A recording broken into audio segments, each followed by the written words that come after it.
Season 4 of To Dine For transports viewers to dynamic restaurants around the country to hear the stories of visionaries who are creating their American dream. Joining us now with more is host Kate Sullivan. Kate, it's so great to have you here. Thank you for having me. And I just have to ask, I saw this on Season 4, you got to talk to Bon Jovi? I did. John Bon Jovi and Gloria Estefan. Oh my gosh, that's so cool. Yeah, thank you. You know, it's funny. I didn't set out to do a show about celebrities. Really, it was about people who have created something out of nothing. So they could be artists or authors or founders, and I wanted to hear their story, and I wanted to do it in a different way. So I decided that restaurants and sitting down to a meal was the best way to do it. Yeah. I find that that's where most of the conversation takes place anyway in a home, is in the kitchen. Amen. And it's typically around food because it's something that you can both enjoy. It relaxes you and allows you to open up and get them probably to talk about things that they probably hadn't had any intentions of talking about when they first sat down with you. Bingo. There's something about breaking bread that really relaxes people and allows them to open up in a different way. That was the hunch, that was the premise, and now 4 seasons in, and here we are. Well, and you get to go to a lot of cool restaurants, and a lot of these restaurants play a role in some of these visionaries' storylines. I always say that someone's favorite restaurant really speaks to who they are, even for a little bit. If you're from the south side of Chicago and you pick a restaurant in your neighborhood, you're saying something about where you came from, who you are. Maybe it's your obsession with a great cheeseburger, or maybe it's a nod to your culture, but the restaurant speaks to who these folks are. And, you know, I don't pick the restaurants. The guests pick the restaurants, and then I just travel with them to their favorite restaurant. So when you reach out to people and say, hey, I want to talk to you about this, what do they say? Are they like, the guests or the restaurants? The restaurants are the restaurants are probably like, please, please, please, please. Right. The more people you bring, the better. I imagine, you know, some people are guarded, especially now in this world where everybody is able to reach you in some way or another through social media and attack you for having an opinion. How willing are they to open up to you? That's a great question. And share some of their innermost thoughts? Yeah, I always say, you know, you can only meet someone as deeply as they've met themselves. So when I start a shoot, you know, I know that it's a two-way street.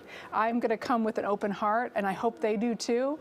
And I think sometimes when you do start off with some vulnerability and you have an open heart, then people match you. It's like a pattern match, right? And people can sense people's energy, and they sense your authenticity and your sincerity. I hope they do. Yeah. And I feel like the conversations we have, I'm coming from a great spirit, really wanting to tell their story and really show different blueprints of the American dream. Because here's Emmanuel Acho. He's a former NFL player. He created uncomfortable conversations with a black man. So he took me to his favorite restaurant in LA. Look at that view. Isn't that incredible? That's gorgeous. Yeah, that's the Rooftop by JG. And he takes me through, you know, the murder of George Floyd and how that shaped his destiny, because he said, hey, y'all aren't doing enough. I need to get in the game. I need to do something. And he takes me through what he did, how he did it, and the impact that it had. So, you know, even though we were having lobster burgers at his favorite restaurant, there's a lot of depth to the interview because I really wanted to find out, you know, he's the son of Nigerian immigrants. What does that mean? And how did that shape how he sees the world? And he was able to talk about the food that he had, the Nigerian food that he grew up eating when he went to an all-white boys' high school, and what that dichotomy was like. So people have people will talk to me about things that even if they got an interview on the Today Show, they wouldn't talk about because there wasn't the time or the space. You know what I mean? And we talked about this in the break. You have the time when normally in a lot of these segments we get 4 or 5 minutes, and you get to sit down and talk to him about the serious stuff. I saw you got to film in Chicago. Yes, which you haven't done. That is amazing. Another woman breaking barriers. The thing about Jeannie Gang that's so extraordinary, she's right in our backyard. She's building the tallest building in the world by a female architect, right? It's the St. Regis. It's the Vista Tower, and she is just a towering force in the world of architecture. There we are in Lincoln Park, and that restaurant is in River North. That is Brandy. It is this amazing French restaurant by a female powerhouse chef, Carrie Nahabedian.